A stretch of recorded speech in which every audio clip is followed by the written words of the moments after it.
Hello viewers, welcome back to my channel Subarna's kitchen. আজকে আমরা তৈরি করব আলুর চপ। তো চলুন ভিডিওটি শুরু করি। ভিডিওটি স্কিপ না করে সম্পূর্ণ দেখবেন। প্রথম আলুগুলো টুকরো করে সিদ্ধ করে নেব।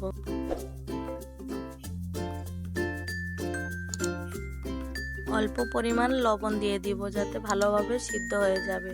সিদ্ধ হয়ে গিয়েছে, এখন নামিয়ে নেব। আলুগুলোর খোসা ছাড়িয়ে এখন ম্যাশ করে নেব। ম্যাশ করা হয়ে গিয়েছে, এখন কিছু উপকরণগুলো দিয়ে দিব, যেমন পেঁয়াজ কুচি, কাঁচামরিচ কুচি, অল্প পরিমাণ গোলমরিচ গুঁড়ো, 1 প্যাকেট ম্যাগি মশলা,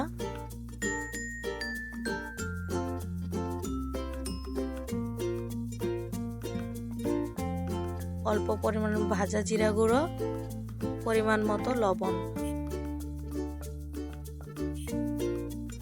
অল্প পরিমাণ হলুদ, 1/2 চা চামচ শুকনো মরিচ গুঁড়ো। এখন ভালোভাবে মাখিয়ে নিব।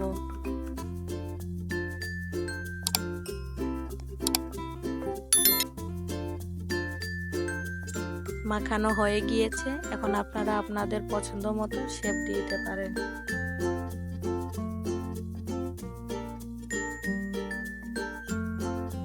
একটি বাটিতে একটি ডিম ফাটিয়ে নিয়ে নিব।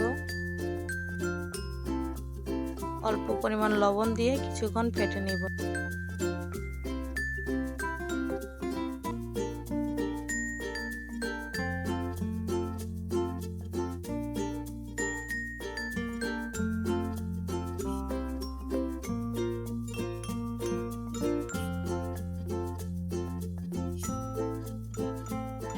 কয়েকটি টোস্ট বিস্কুট গুঁড়ো করে নেব।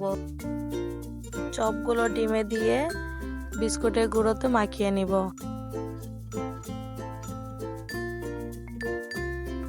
একইভাবে 2 বার করে নেব।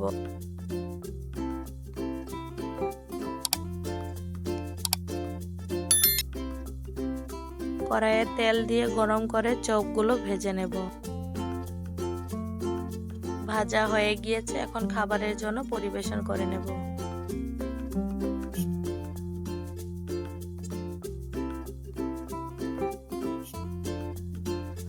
আমার চ্যানেলে নতুন দর্শক হয়ে থাকলে subscribe, like and notification all দিয়ে রাখবেন।